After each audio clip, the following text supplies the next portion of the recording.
ଏଇ 4 ମାସ ପରେ ଏଇ ଚିଙ୍ଗୁଡ଼ି ମାଛଟା ପାଖରେ ପାଇକି ବି ମୁଁ ଆଜି ଖାଇପାରିଲିନି। ଆଜି କ'ଣ ହେଇଛି ନା ବାବୁଙ୍କ ସାଙ୍ଗରେ ଲଢ଼େଇ ଲାଗିଲି। ମୁଁ ସବୁଦିନ ଖାଲି ମାଛ ଚିକେନ ମଟନ ନେଇକି ଆସୁଛ, କେବେ ହେଲେ ଚିଙ୍ଗୁଡ଼ି ମାଛଟା କାଣୁନା। ଯାଅ ଆଜି ଚିକେନ ମାଛଟା ନେଇ ଆସିବ, ମୁଁ ଖାଇବି।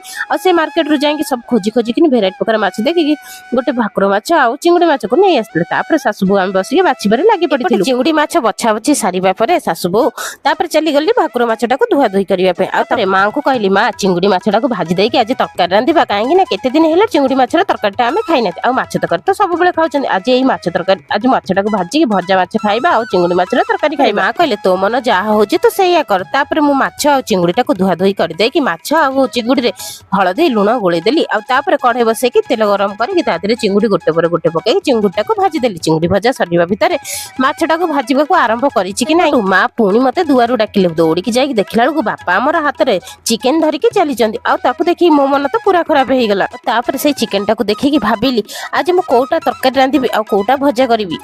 ମାଛ ଆଉ ଚିଙ୍ଗୁଡ଼ି ଭାଜିକି ତ ରଖିହବ, ହେଲେ ଚିକେନଟାକୁ ତ ଭାଜିକି ଆଉ ରଖିହବନି। ଆଜି ଯେହେତୁ ସଣ୍ଡେ, ବାଧ୍ୟ ହେଇକି ଫେର ଚିକେନ ତରକାରୀଟାକୁ ରାନ୍ଧିବାକୁ ଲାଗିଲି।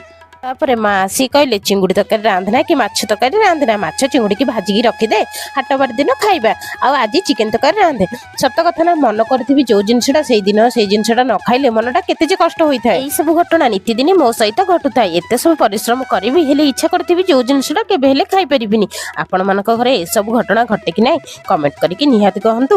ଆଉ ଭିଡ଼ିଓଟା ଭଲ ଲାଗିଲେ ଗୋଟେ ଲାଇକ୍ ସହିତ ଗୋଟେ ସବସ୍କ୍ରାଇବ କରନ୍ତୁ। ହଁ, ଆଉ ଆପଣମାନେ ଫଲୋ କରିବା ପାଇଁ ଜମାରୁ ବି ଭୁଲନ୍ତୁନି। ଆପଣମାନେ ଗୋଟେ ଫଲୋ କଲେ ନା ମୁଁ ଫଲୋ ବ୍ୟାକ୍ ନିହାତି ଆପଣମାନଙ୍କୁ ଦେବି।